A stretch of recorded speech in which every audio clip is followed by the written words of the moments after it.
So should there be a social media ban for kids? Well, the people that built these platforms, they don't let their own kids use them.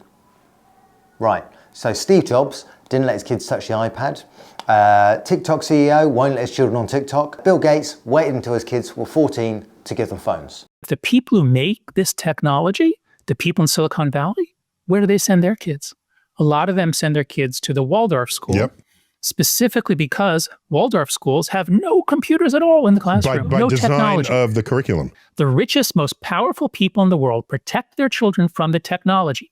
They make their nannies sign contracts pledging that they will not let that child see the nanny's phone. They don't want their kids to use it. They want your kids to use it. So today I want to look at why that fact keeps getting ignored. Because while we're busy debating, discussing, waiting for the perfect killer evidence, talking about parental choice and freedom and whether harm is proven enough, an entire generation of kids is being used as test subject in the largest unregulated psychological experiment in human history, run by people who've already quietly opted their own families out.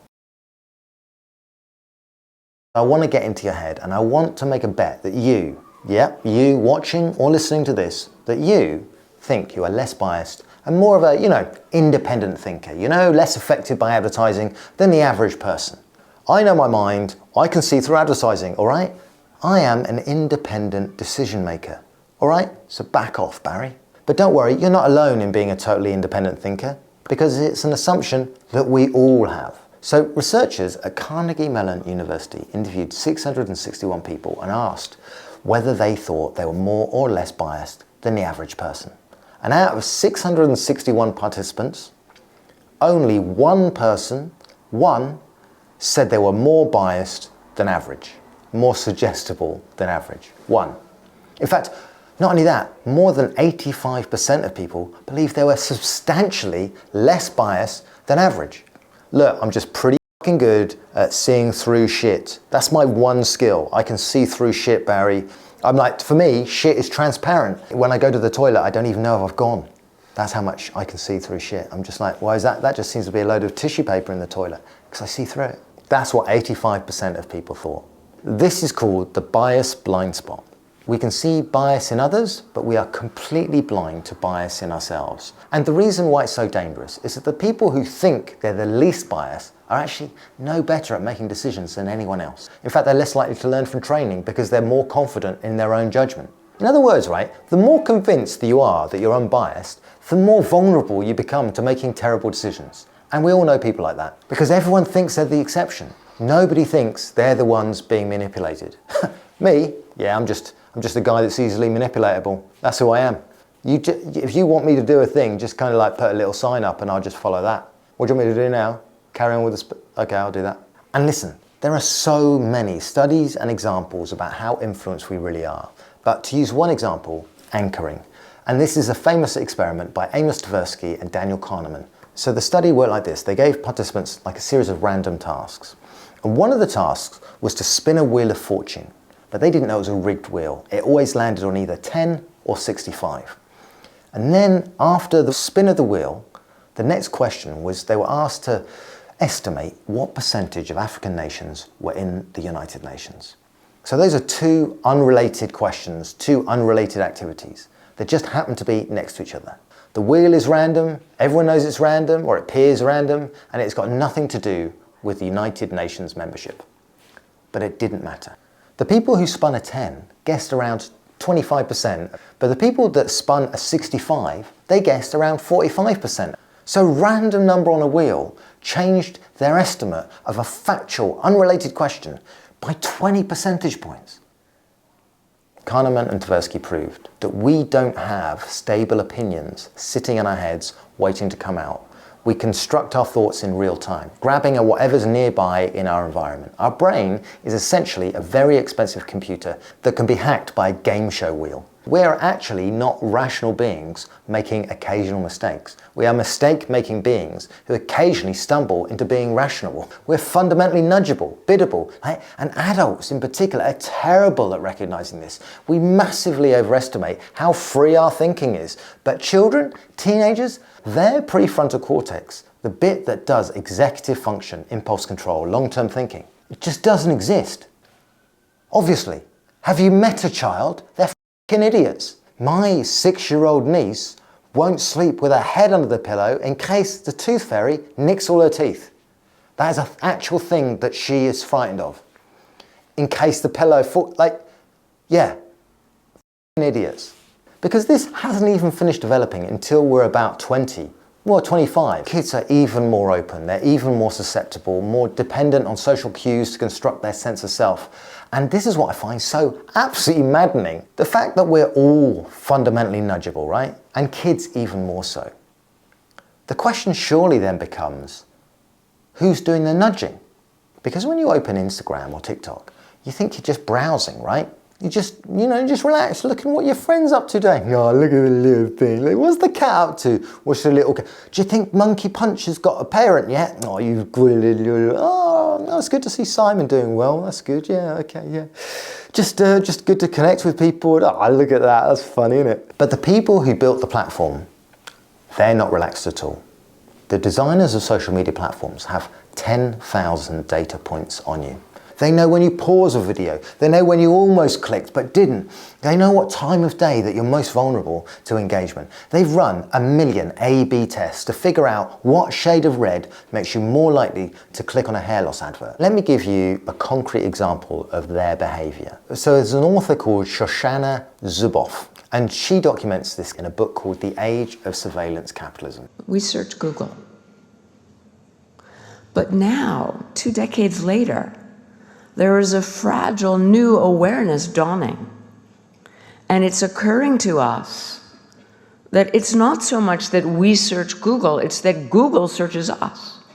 In 2012, Facebook ran an experiment on 689,000 users without telling them. And this is, by the way, this isn't a conspiracy. They publicized it. They boasted about it, right? And they wanted to know, can we manipulate people's emotions through their newsfeed? So they tweaked the algorithm. Like for half the group, they showed kind of slightly more positive posts, and for the other half, they showed slightly more negative posts. And then they measured what those users posted afterwards. Well, it worked. People who saw more negative content posted more negative things. People who saw more positive content posted more positive things. Facebook proved that they could manipulate the emotional state of nearly 700,000 people without those people knowing. And they published it in a journal like it was just like interesting science. Think about what that means. They didn't ask permission, they just did it because they could, because the data was there and the opportunity was there. And that's an example of information asymmetry at scale.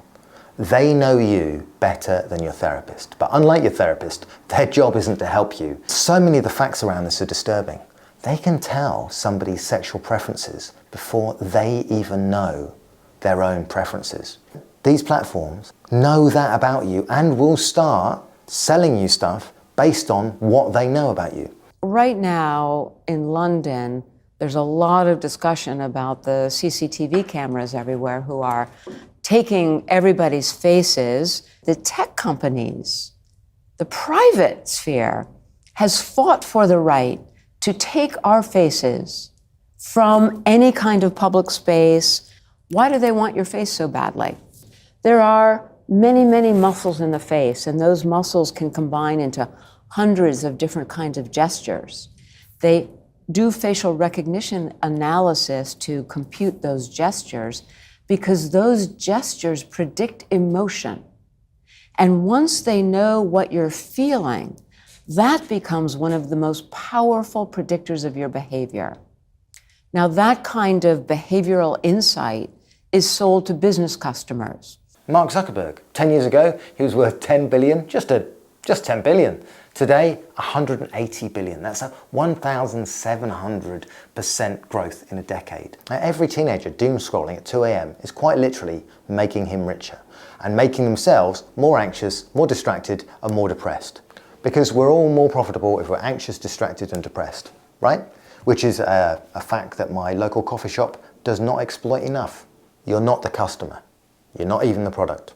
You're the oil being extracted from the ground, except the ground is your brain and the oil rig is an app designed by somebody who read the novel 1984 as an instruction manual. Now that is a great idea. Guys, is anyone else doing this? This Orwell guy is like the Steve Jobs of the 1940s. What a dude. Let's give that guy oh, is that a copyright? Don't have to give him anything. Great. One company, Meta, owns Facebook, Instagram, and WhatsApp, like 3 of the world's largest social platforms. 3.43 billion people use at least one Meta product every single day. That's 43% of humanity that they can influence. Meta's market value, 1.2 trillion, which makes Meta wealthier than Switzerland, Sweden, and the United Arab Emirates, and the UAE combined. And taxes, well, Meta made 23.2 billion in profit in 2023, and their effective tax rate was 11.5%. Would you like a tax rate of 11.5%? Yeah, Meta paid less in taxes than ordinary families while making billions. It's a product, a commercial product designed for profit, built on surveillance and behavioural modification and behavioural manipulation, and maybe we shouldn't let it run unregulated psychological experiments on developing brains, or I don't know, any brains. This isn't about limiting speech, it's about preventing corporations from running unregulated psychological experiments on human brains for profit. Right? We don't let car manufacturers skip safety tests. We don't let food companies kind of hide their ingredients. We don't let toy manufacturers use lead paint anymore. But somehow we've let 5 companies, Meta, Alphabet, ByteDance, Amazon, and Microsoft, be worth more than most countries' gross domestic products, run unregulated psychological experiments on billions of people while paying less taxes than ordinary families do. Like, free speech means the government can't stop you expressing ideas. It doesn't mean corporations get unfettered access to human brains to run profit-driven behavioural experiments while spending tens of millions to prevent regulation and paying almost nothing in taxes. That felt cathartic, but nobody's saying that, right? Why is nobody saying that? Because nobody's saying it. Why am I saying it? There's this guy, I'm on YouTube. I shouldn't be saying it on YouTube. Governments should be saying it, but nobody's saying it. Why? Because those are completely different things, right? And it gets even darker because of the profit motive. And I don't know if you're aware of the profit motive, but the profit motive means that responsibility is not their priority. Profit is. How do you even prove that it's a bad thing? The profit motive. Surely it's not even provable. Well, fortunately, there is a great recent example of what happens when you put profit first in terms of public health. Look at Johnny and Janie Black, watching and wishing they had a snack. Hello, what's this? Hang on to your chairs. Our 3 friends, the honey bears. We heard you were wishing for something to eat. Something delicious. Something sweet. And here's the treat that can't be beat. Oh, Sugar Crisp, it's fun to eat. In the 1950s and 60s, food manufacturers made a discovery that if you add sugar to things that don't traditionally have sugar, for example, things like bread or pasta, sales go up. People like it more, so they buy more. In fact, the more sugar up to a point that you add, the more profits went up, which is just beautiful, right? It's capitalism working exactly as it should. Then they discovered something even better, high fructose corn syrup. Cheaper than sugar, and the sales went up even higher. Then fast forward 20, 30, 40 years, we've got an obesity epidemic. We've got type 2 diabetes in children. We've got heart disease, metabolic syndrome, public health catastrophe that's costing billions and destroying lives. And the food companies, they didn't set out to poison people, right? They weren't cartoon villains twirling moustaches going, I love sticky people. No, they were just suits in a boardroom going like, line go up, if sugar go in, put sugar in. Line go up. Line go up. Yeah. I mean, I've not been to a boardroom, but that's pretty much it, right? But they just followed the profit motive. Make a product that people want to buy. Do what works, optimize, scale. The problem is that the human effects take decades to show up. You don't get fat from one biscuit. You don't get diabetes from one ultra-processed loaf of bread. The damage is cumulative, subtle, long-term, and, like with big food, the people running the experiment got unfathomably wealthy while everybody else paid the health costs. And doesn't it feel like we're doing the exact same thing with attention, with social media?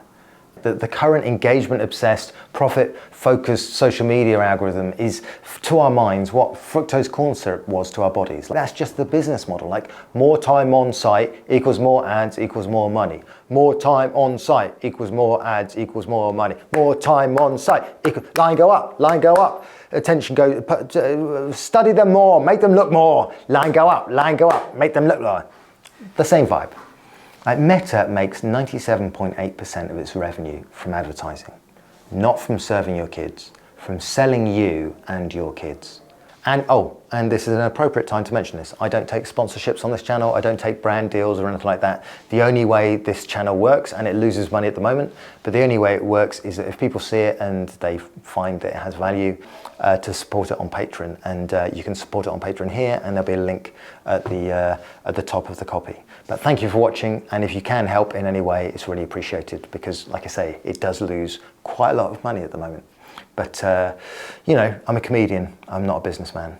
Laughs go up, money goes down, because there's got to be a way to make this cost neutral. And I keep getting reminded by people, I've got to tell people that, otherwise they don't know, so apologies. The real problem with social media in general is the profit motive.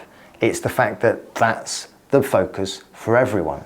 Like, when the only metric is profit, you know, how do you maximize shareholders' value? Then of course you end up with psychological manipulation, addiction by design, because the incentive structure guarantees it. They will do anything to manipulate people to stay on the app. Stay on the app. Look at me, stay on the app. No, don't put your eyes down there. Keep on me. Stay on the app. Don't be looking at me. Stay on the app. Stay on the app. The real problem isn't social media in general. No more than the problem with obesity is sugar in general. It's how it's being used in the recipe. Social media can be anything. It's a tool, a technology, but when the only metric for its use is how do we maximize shareholder value, then of course you end up with psychological manipulation, addiction by design. The incentive structure guarantees it. So really, you can't just ban social media for under 16s and call it solved. Like, that's treating a symptom, not the disease. The disease is actually unchecked profit accumulation combined with the power to manipulate human psychology at scale. That's the problem, profit. But how do you put brakes on the profit motive? Because it's so hard, it's so complicated. Well, this is one of the reasons why I advocate for a wealth tax. And by a wealth tax, I mean a beefy one, not just 1% on capital gains. I mean proper wealth taxes that stop the accumulation, the mad accumulation of wealth, where the top 50 people have as much money as the bottom 50% of people. Or these kind of mad facts. That might not be the exact mad fact, but like, I'll put one on screen, but it's just mental. No people should have that much money. It's just wrong. And I know it's not a cure-all, but wealth tax does a number of things. Firstly, it changes the story. The story isn't just wealth accumulation anymore. It's about social responsibility and about redistribution. Secondly, a wealth tax is on point because wealth tax says that extreme profits shouldn't be limitless. Infinite profits come at a cost to wider society and should be taxed as such. Money and power accumulation, unchecked, unlimited, leads to tools that could be supportive and good, like social media, like food productions or social media, becoming toxic. Profit over any human cost. Those costs are people can't afford housing, inequality, no hope, terrible mental health, lack of opportunities. A wealth tax is maybe the first attainable, actionable step along the route that says running a profit at all costs system is fundamentally insane. But it's not the complete answer, it's a start.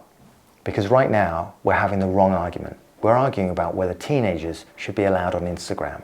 The actual question is, should corporations richer than nations, paying less in taxes than families, spending millions to block oversight and regulation, be allowed to run unregulated mind experiments on billions of people while accumulating unlimited health and power?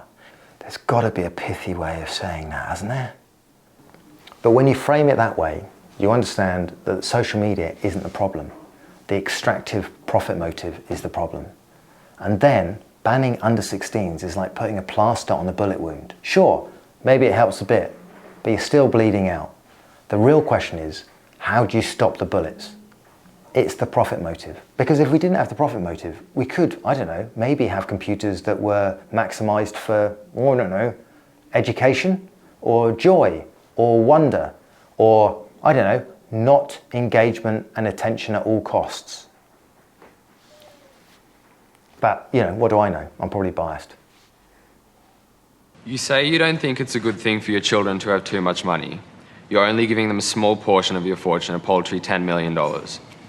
That amount would be life-changing for most. Do you think that your sense of perspective has been skewed by your wealth? Absolutely.